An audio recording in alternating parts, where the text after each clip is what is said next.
ಶ್ರೀ ಗುರುಭ್ಯೋ ನಮಃ. ಗಂ ಗಣಪತಯೇ ನಮಃ. ನಾನು ರಾಘವೇಂದ್ರ ಭಟ್ ಮಾಡುವ ವಂದನೆಗಳು.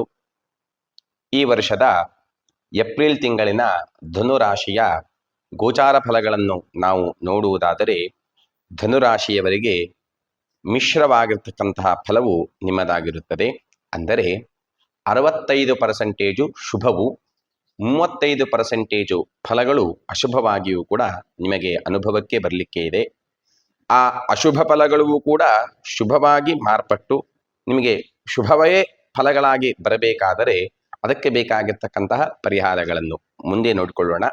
ಶುಭ ಫಲದ ಬಗ್ಗೆ ಗಮನ ಹರಿಸುವುದಾದರೆ, ವಿದೇಶ ಪ್ರಯಾಣವನ್ನು ಮಾಡಬೇಕು ಅಂತ ತಿಳ್ಕೊಂಡವರು ಏಪ್ರಿಲ್ ತಿಂಗಳಿನಲ್ಲಿ ಪ್ರಯತ್ನವನ್ನು ಮಾಡಿ, ವಿದೇಶಗಳಲ್ಲಿ ನಿಮಗೆ ಉತ್ತಮವಾದ ಸ್ಥಾನಮಾನ, ಉದ್ಯೋಗ, ಅಲ್ಲೇ ಉದ್ಯೋಗದಲ್ಲಿ ಇರುವವರಿಗೆ ಉತ್ತಮವಾಗಿರ್ತಕ್ಕಂತಹ ಲಾಭದಾಯಕವು ನಿಮ್ಮದಾಗುತ್ತದೆ. ವಿದೇಶದಲ್ಲಿ ಹೋಗಿ ವಿದ್ಯಾಭ್ಯಾಸವನ್ನು ಮಾಡಬೇಕು ಅಂತ ತಿಳಿದಿರ್ತಕ್ಕಂತಹ, ಸಂಕಲ್ಪವನ್ನು ಮಾಡಿರ್ತಕ್ಕಂತಹ ವಿದ್ಯಾರ್ಥಿಗಳಿಗೆ ಉತ್ತಮವಾದ ಸಮಯ ಇದು ಆಗಿರುತ್ತದೆ. ವಿದೇಶಕ್ಕೆ ಹೋಗಲಿಕ್ಕೆ ಬೇಕಾಗಿರತಕ್ಕಂತಹ ವೀಸಾ ಇತ್ಯಾದಿಗಳು ಕೂಡ ಈ ತಿಂಗಳಲ್ಲಿ ಸುಲಭವಾಗಿ ಸಿಗತಕ್ಕಂತಹ ಯೋಗವು ನಿಮ್ಮದಾಗಿದೆ. ಅದೇ ರೀತಿಯಾಗಿ ಬೇರೆ ಗ್ರಹಗತಿಗಳ ಪ್ರಭಾವದಿಂದ ಕೆಲಸ ಕ್ಷೇತ್ರಗಳಲ್ಲಿ ಸ್ವಲ್ಪ ಮಟ್ಟಿಗೆ ತೊಂದರೆ, ಅಂದರೆ ಅಧಿಕಾರಿ ವರ್ಗದವರಿಂದ ಕಿರುಕುಳ, ಅಕ್ಕಪಕ್ಕದ ಸಹ ಉದ್ಯೋಗಿಗಳಿಂದಲೂ ಕೂಡ ಸ್ವಲ್ಪ ಮಟ್ಟಿಗೆ ಮನಸ್ತಾಪಾದಿಗಳು ನಿಮ್ಮದಾಗತಕ್ಕಂತಹ ಯೋಗ ಇದೆ. 10ನೆಯ ಮನೆಯಲ್ಲಿ ಇರತಕ್ಕಂತಹ ಕೇತುವಿನ ಪ್ರಭಾವದಿಂದ ಮನಸ್ಸು ವಿಚಲಿತವಾಗಿ ಆಲೋಚನೆಯಲ್ಲಿ ಮುಳತಕ್ಕಂತಹ ಯೋಗವು ಕೂಡ ನಿಮ್ಮದಾಗಿದೆ. ಏಪ್ರಿಲ್ ತಿಂಗಳಿನ ಉತ್ತರಾರ್ಧದಲ್ಲಿ ಧನುರಾಶಿಯವರಿಗೆ ಲಾಭವು ಸ್ವಲ್ಪ ಮಟ್ಟಿಗೆ ನಷ್ಟವಾಗಿ ಲಾಭಾಂಶದಲ್ಲಿ ಏರಿಳಿತವನ್ನು ನೀವು ಕಾಣುತ್ತೀರಾ. ಅದೇ ರೀತಿಯಾಗಿ ವಿದ್ಯಾರ್ಥಿಗಳಿಗೂ ಕೂಡ ಉತ್ತರಾರ್ಧದಲ್ಲಿ ವಿದ್ಯಾಭ್ಯಾಸ ಕ್ಷೇತ್ರದಲ್ಲಿ ಏರಿಳಿತವನ್ನು ಕೂಡ ಅನುಭವಕ್ಕೆ ಬರುತ್ತದೆ.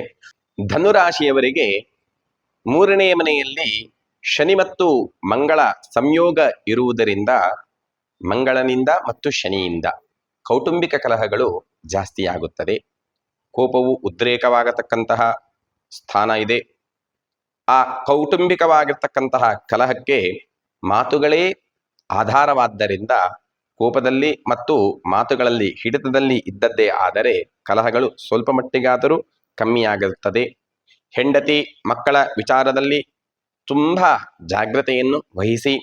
ಪ್ರಯಾಣ ಮಾಡುವಾಗ ಅನಾರೋಗ್ಯ ಹೆಚ್ಚಾಗತಕ್ಕಂತಹ ಯೋಗ ಇರುವುದರಿಂದ ಅದಕ್ಕೆ ಬೇಕಾಗಿರ್ತಕ್ಕಂತಹ ಸ್ಥಳಕರಣೆಗಳನ್ನು, ಅದಕ್ಕೆ ಬೇಕಾಗಿರ್ತಕ್ಕಂತಹ ಉಪಯುಕ್ತವಾಗಿರ್ತಕ್ಕಂತಹ ವಸ್ತುಗಳನ್ನು ನಿಮ್ಮ ಒಟ್ಟಿಗೆ ಹಿಡ್ಕೊಂಡು ಹೋಗುವುದನ್ನು ಮರೆಯಬೇಡಿ.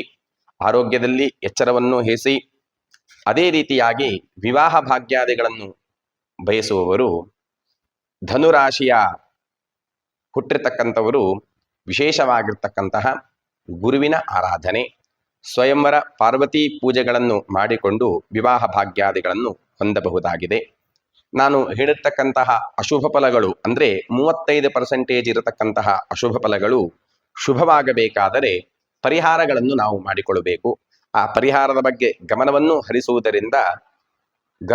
ಹರಿಸುವುದಾದರೆ, ಧನುರಾಶಿಯ ಅಧಿಪತಿ ಗುರುವು ಆದ್ದರಿಂದ ಗುರುವಿನಿಂದ ಸೂಚಿಸಲ್ಪಡತಕ್ಕಂತಹ ಬ್ರಹ್ಮದೇವರ ಆರಾಧನೆ, ಬ್ರಹ್ಮನಿಗೆ ಸಂಬಂಧಿಸತಕ್ಕಂತಹ ಮಂತ್ರಗಳ ಪಠನೆಗಳನ್ನು, ಇಲ್ಲದಿದ್ದರೆ ಗುರುಸ್ಥಾನದಲ್ಲಿ ಇರತಕ್ಕಂತಹ ಶಂಕರಾಚಾರ್ಯರು, ರಾಮಾನುಜಾಚಾರ್ಯರು, ಮಧ್ವಾಚಾರ್ಯರು ಅಥವಾ ಗುರು ರಾಯರ ಕ್ಷೇತ್ರಗಳ ದರ್ಶನೆ ಅಥವಾ ದೇವರ ನಾಮಸ್ಮರಣೆ, ದೇವರ ಸಂಕೀರ್ತನೆಗಳನ್ನು ಮಾಡುವುದರಿಂದ, ಇನ್ನೂ ಗುರುಗಳ ಬಗ್ಗೆ ನಾವು ನೋಡುವುದಾದರೆ ಸಾಯಿಬಾಬಾ ಇತ್ಯಾದಿ ನಿಮಗೆ ಇಷ್ಟವಾಗಿರ್ತಕ್ಕಂತಹ ಗುರುಗಳ ಸೇವನೆಯನ್ನು, ಆರಾಧನೆಯನ್ನು ಮಾಡುವುದರಿಂದ ಅಶುಭವೂ ಕೂಡ ಶುಭ ಫಲವಾಗಿ ಉತ್ತಮವಾಗಿರ್ತಕ್ಕಂತಹ ಫಲಗಳನ್ನು ಹೊಂದಬಹುದಾಗಿದೆ.